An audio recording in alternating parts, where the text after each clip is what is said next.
Nancy Holder is the author of the novelizations of both Wonder Woman and the 2016 Ghostbusters reboot. She's won the Bram Stoker Award 4 times and served as the vice president of the Horror Writers Association. In recent years, she's turned her pen towards writing for comics and graphic novels. I have written comic books before, but I started writing them in earnest with a friend of mine named Alan Phillipson, and we have written a series that they're being drawn right now. So in comic books, once you turn the script in, you have to wait for the art to come in. So our first series is called Johnny Fade, and it's about a 1940s noir detective who goes bad and dies. And so he goes to what we call Dead Town. So he can move between Dead Town and Tinseltown. And so we watched every noir movie ever made, except for one that I found out about last night. So I have to go home and watch it. I'm sorry, I have to leave now. But the other series is called They Call Me Midnight, and it's about maybe he's a vampire, maybe he's not. He does not know who he is or why he's here, but he becomes a mafia hitman. So those are our 2 series. In her own novels, she prefers to write in different genres. Sort of the speculative side of literature is my world, and so science fiction, fantasy, horror, dark fantasy.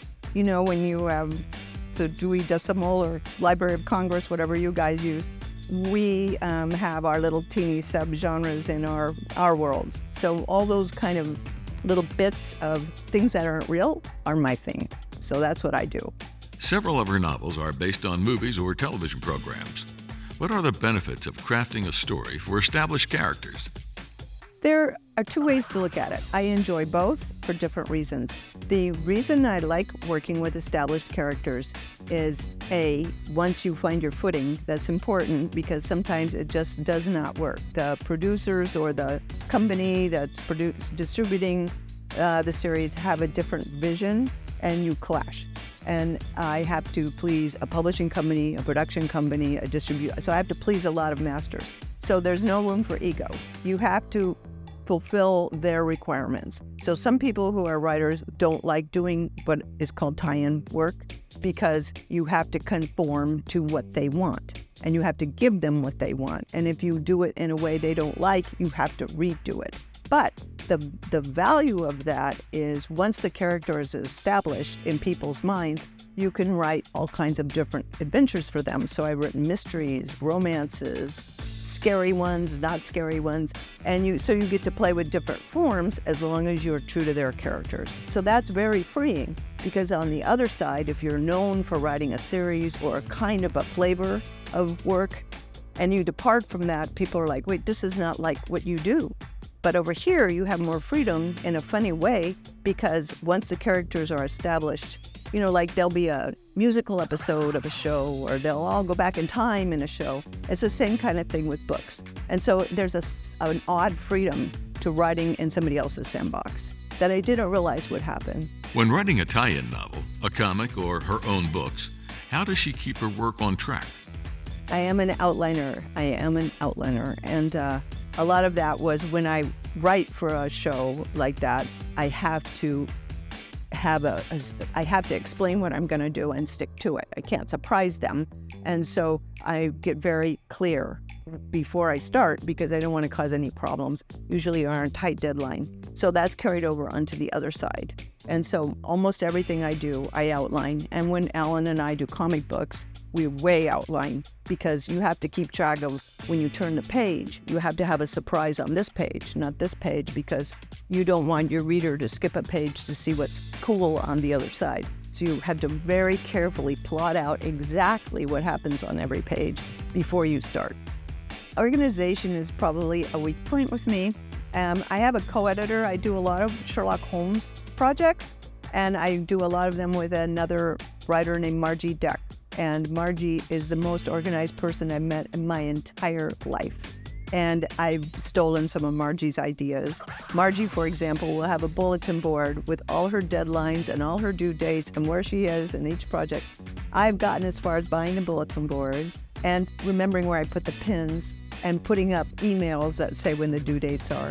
That's as far as I got. So now I can keep track of the deadlines and what the names of the art anthologies or whatever the project is and what I said I'd do. So that's a big step forward. Before that, I just would remember. I just juggle it. I don't know how I did it, but I did. As an accomplished author, Nancy has this advice for beginning authors. I just had that conversation with somebody here at Creatures, Crimes, and Creativity, and he was overwhelmed by what do I do? Where do I start? How do I know what I want to do? And I told him, you just need to pretend that you're interested in one thing, and you need to start it and finish it. Because if you start it and then finish it, you start to have a body of work. You're not just somebody who starts and stops, starts and stops. You know, people, I'm going to learn how to play the piano, and you buy a piano book and you practice for 3 weeks and then you never do it again. So I'm going to learn how to play Tequila Sunrise on the piano. Then you have a body. You started really playing the piano, not just practicing playing on the piano. So starting a project. And if you can't figure out what to do, just kind of pick something. And for all you know, it may be your heart's desire, or you might say, you know what, I hate science fiction. I'm not going to write it. But now you know. But if you just keep starting and testing the waters, you will never swim. So you got to get in the pool and swim to the other end of the pool. That's my big advice. Baltimore County Public Library met up with Nancy Holder at the Creatures, Crimes, and Creativity Convention in Columbia, Maryland. I am blown away. This is amazing. I am so grateful that the keynote speaker from the year previous to me, Raymond Benson, recommended me for this and contacted me and said, do you think you would like to do this? And I had never heard of it. I live on the West Coast. And so I did a little research. I looked at some of the other videos and it was, okay, whatever. And then when I got here, I actually started crying a little because it was so welcoming. Every writer here is respected. Every writer here is assumed that you are a valuable, talented person. And there's a lot of jostling and competing in writing land. And a lot of, well, I've published here and I've done this. And that's, the kibosh is put on that here. It's very much writer to writer to writer to writer, and it's the collective, you know, the people's writing community. And so I'm all for it. It's just wonderful. I'm so glad I got invited to this.